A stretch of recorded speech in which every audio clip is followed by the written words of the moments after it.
Hello. So we are back for chapter 17 of Crater Lake.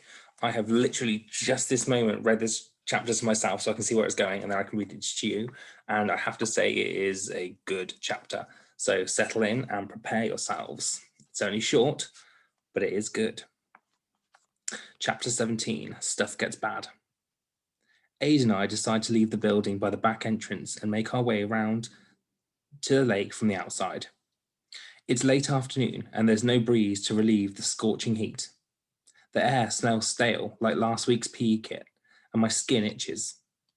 We edge around the red brick wall, past the security office and the fire exit until we have a good view of the lake or what's left of it.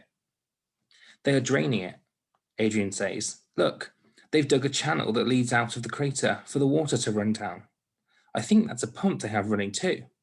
So, what do you think happens when the lake is empty? She asks. We know they hate water, I say. It's too cold for them, but it's a lot of trouble to go to. It's a lot of trouble to go to when they could easily just avoid going in there. So, you think there's another reason? She asks. It's the only thing that makes sense. They're trying to accomplish something, and emptying the lake is part of it. But what, though? The end of the world, I say. Aid looks at me. Are you thinking what I'm thinking? We need more information. Agreed, we both say. Are you up for getting a bit closer? I say. She's running for the tree line without bothering to answer.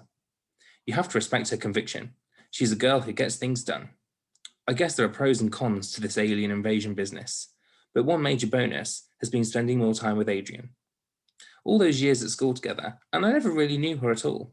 Life or death dramas are great for bonding, apparently. Who knew?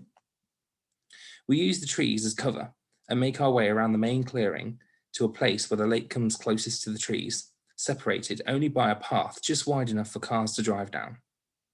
To our right is a biggish building, kind of like an upgraded garden shed, or one of those creepy barns in movies where the murderer keeps his victims tied up. The grass surrounding it is long, dead-looking, and full of buzzing insects. They're the tire tracks leading from the road through the yellow grass to the giant front door, which is open a crack. So I reckon the staff keep their cars parked in there. We drop to our bellies and slither through the grass like snakes, only less stealthy. We stop at the side of the serial killer shed and watch and listen. See how low the water is already, I say. It's at least a meter lower than when we were swimming in it earlier. The lake saved us, and now it's disappearing scarily fast. Aid doesn't answer, so I look over and see that she's dozing off. Aid, I say, shaking her, but being quiet enough as I'm scared to give away our position. Her head starts to droop forward. I nudge her hard in the side with my elbow. She jumps awake with a yelp that sounds like the noise my cat makes when you stand on her tail. A group of bug eyes standing by the road all turn to look in our direction. We flatten ourselves down into the crisp grass and I hold my breath. Not that that's going to make much difference. Two of the bug eyes start walking our way. The shed, I say. I don't want to go in there, but there's no time to hide anywhere else. The bug eyes are a little way off, and the front of the shed is angled away from them, so there's a chance we might make it. We belly wriggle towards the door, open it just wide enough to squeeze through, and then pull it almost shut behind us. Can you see anything, Owl Eyes? I ask Adrian. It's so dark in here, visibility is pretty much zero. Not much, but there's something big over there. I think it's a large van or something. We should hide underneath it, just in case anyone comes in. She's right. I know she's right. But there's something about this shed that gives me the proper creeps. Going deeper in is like swimming inside a shark's jaws. It can only end badly. She grabs my arm and leads me through the darkness. I can just about make out the van she was talking about, though it's covered in a large cloth or a tarp or something. We feel our way around and crawl underneath, just in time. The shed door is pulled open about a meter, and through the weaves of the tarp, I see sunlight flooding through. I edge forward to take a peek. If they find us under here, we have nowhere to run, so it's pretty risky. But we can't waste an opportunity to find out more about what's going on. A bug-eye walks through the open door. It's not one of the hunters. I think it might be Krish. There's another bug-eye behind, but he's looking the other way, so I can only see the back of him.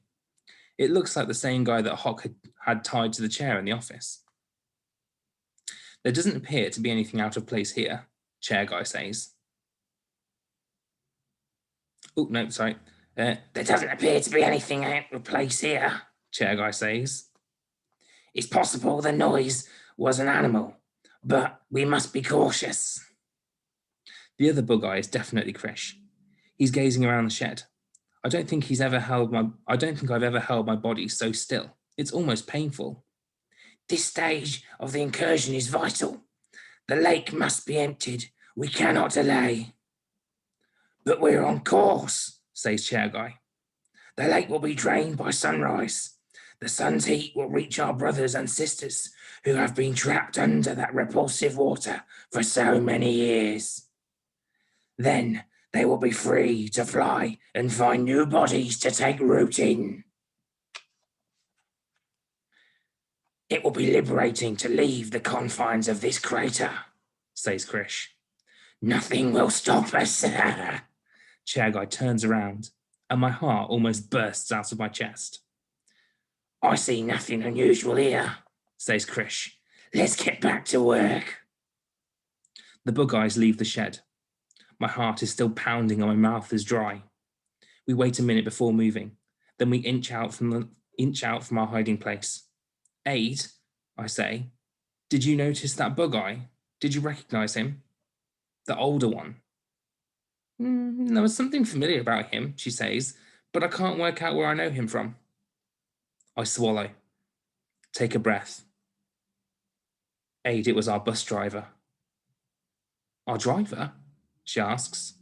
Yes, the one who's supposed to be collecting us tomorrow morning. Okay, this is bad, she says, as she balls her hands into fists and rubs her eyes with her knuckles. Does that mean the coach isn't coming back? I take a hold of the tarp and pull it with all my strength. Through the light coming in through the crack in the open door, we get a good look at the vehicle which was underneath. It's the coach. I feel tired, empty, and sick. Aid, I don't think the coach ever left. And that's the end of chapter 17. Chapter 18 is called At Last, and hopefully that chapter will be underneath this video for you too. Have a fantastic day, and I will see you soon.